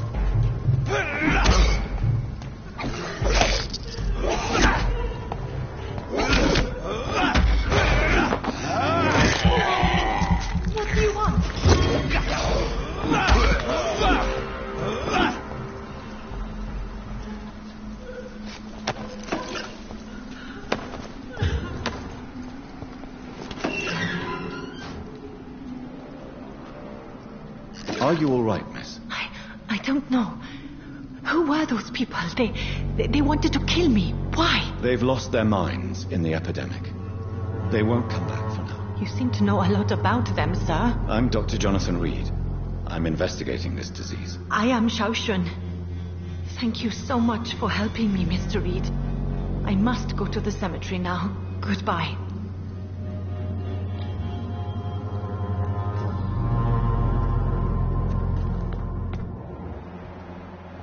Carnage. Is Father Whitaker's disciple among the bodies, I wonder? This man's far too old to be Samuel. No. By the look of his clothes, this man's a docker.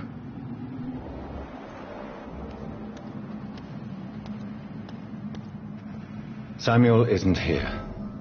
I had better follow the blood trail.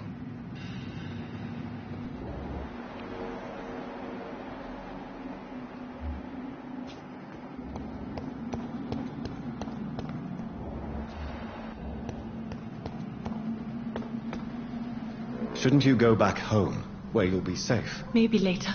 But for now, I need to talk to my husband at the cemetery, Mr. Reed.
I have this thirst for blood. I can't believe I'm doing this.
Since I can't reveal myself to my mother now, I must find a discreet spot to attend the ceremony.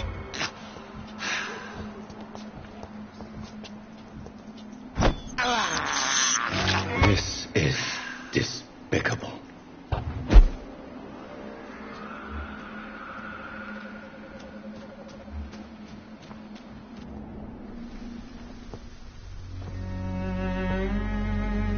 I am the resurrection and the life. He that believeth in me, though he were dead, yet shall he live. And whosoever liveth and believeth in me shall never die.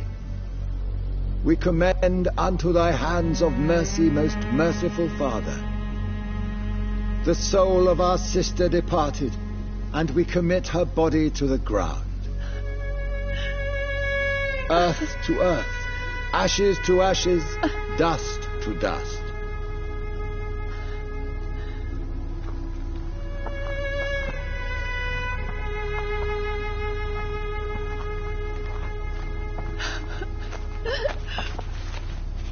Why kill my Mary and stick her here in this cold, god-awful place?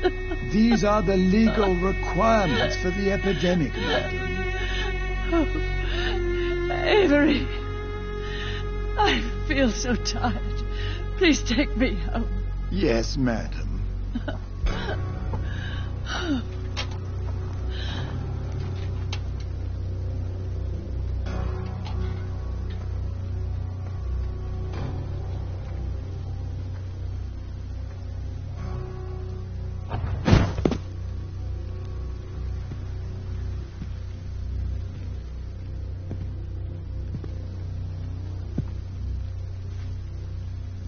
Oh, Mary.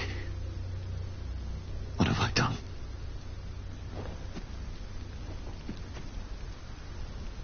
If I could only change one thing. One thing. This is a nightmare. Jonathan, there is nothing you can do but accept it.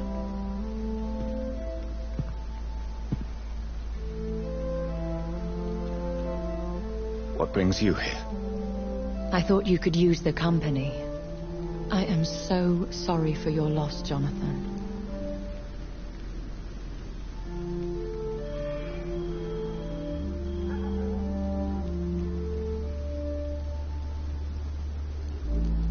She was a good person. Vibrant, full of life. She was kindness incarnate, my Mary. You're a good person, Jonathan. And a young Ekon. A newborn cast into the night without so much as a candle to guide your way. She had been scouring the most dangerous parts of London in search of me. And it led to her death. Jonathan, don't. I still hear her last thoughts. They echo in my head. Her mind shattered. And it haunts me. Jonathan, stop. Listen carefully. You must come to terms with this.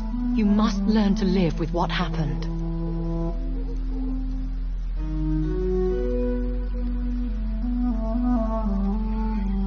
How can I?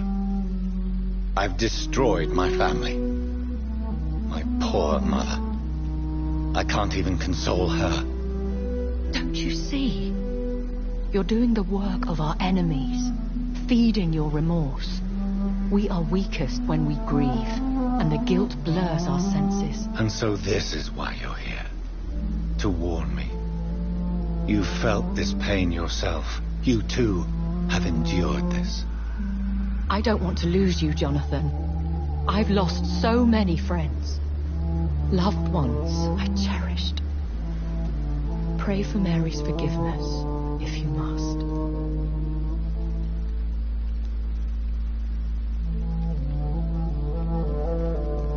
Thank you, my lady. I will. Good. But be careful. If I found you here, others may too. What should I do then? St. Mary's Church is not far from here. Go there and make your peace.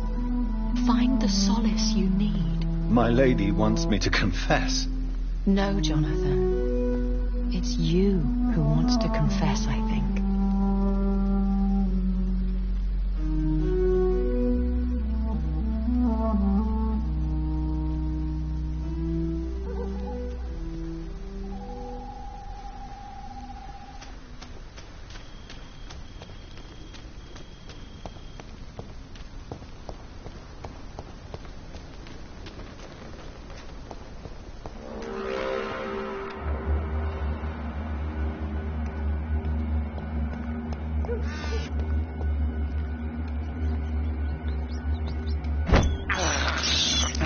I can't believe I'm doing this.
It's locked, all right.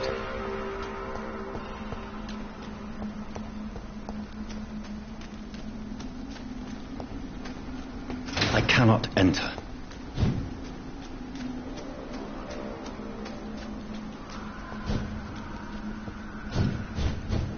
It's locked, all right.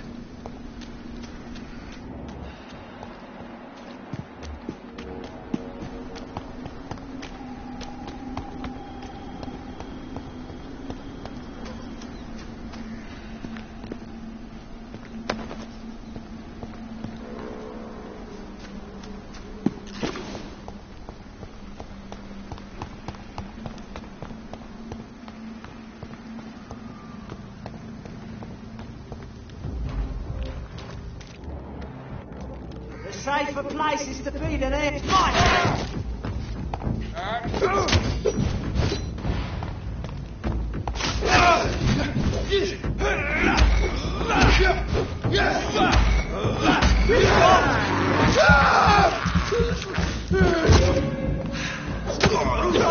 He's dead.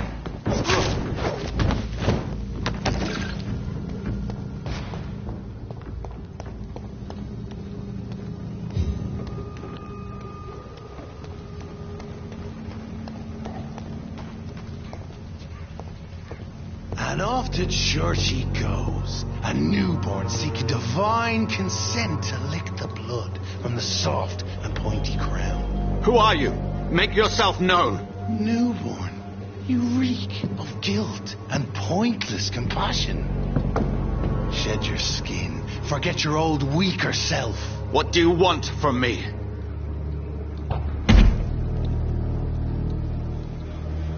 Ascalon does not approve of lone wolves who bring unwanted eyes to our pastures. So your name is Ascalon? Ascalon's will is vampire law. Learn them, abide by them, or I shall return as your judge and jury.